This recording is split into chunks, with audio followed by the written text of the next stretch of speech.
அமித்ஷா ராஜினாமா பண்ணணும் திருமாவளவன் சொல்லியிருக்கிறார். அங்க யாரும் உமர் அப்துல்லா ஃபரூக் அப்துல்லா ராஜினாமா பண்ணணும், காஷ்மீரை ஆட்சி செய்கிற அந்த மாநில முதலமைச்சர் ராஜினாமா பண்ணணும் யாரும் பேசல.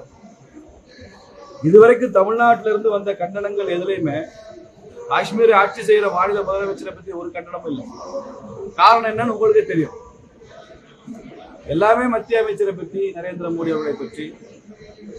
28 பேர் இறந்து போனது வெளிநாட்டிலிருந்து வந்த பயங்கரவாதிகள் கொலை செய்து இறந்து விட்டதுக்காக மத்திய அமைச்சர் அமித்ஷா ராஜினாமா பண்ணணும்னா, கள்ளக்குறிச்சி சாராயத்துக்காக யார் ராஜினாமா பண்ணணும்னு திருமாவளவன் சொல்லுவாரா?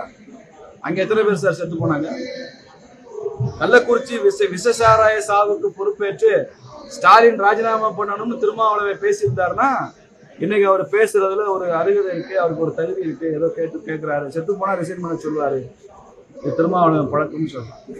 இங்கெல்லாம் ஏன் சார் உங்க கள்ள மௌனத்துக்கு காரணம் என்ன? கள்ளச்சாராயத்துக்கு பதில் கள்ள மௌனமா? அமித்ஷா மட்டும் ராஜினாமா பண்ணுங்கன்னு சொல்லுவீங்களா? காஷ்மீர் இன்னும் கலவர பூமி என்று உலகத்துக்கு காட்டணும்னு பாகிஸ்தான் நினைக்குது. பாகிஸ்தானுடைய மியூசிக்கு இங்க டான்ஸ் ஆடுறதுக்கு அரசியல்வாதிகளா? பாகிஸ்தான் போடுற தாளத்துக்கு இங்க நடனம் ஆடுறதுக்கு இங்க பத்திரிகையாளர்களா? நாங்கள் பதவி விலக வேண்டும் என்று சொல்லுவது எங்கள் ஆதங்கத்தின் வெளிப்பாடு, அவ்வளவுதான். இதனால் உடனே அமித்ஷா பதவி விலகிவிடப் போவதில்லை, அல்லது பாஜக அரசுக்கு நாங்கள் விடுக்கிற இந்த வேண்டுகோள் பெரிய நெருக்கடியை ஏற்படுத்தப் போவதில்லை.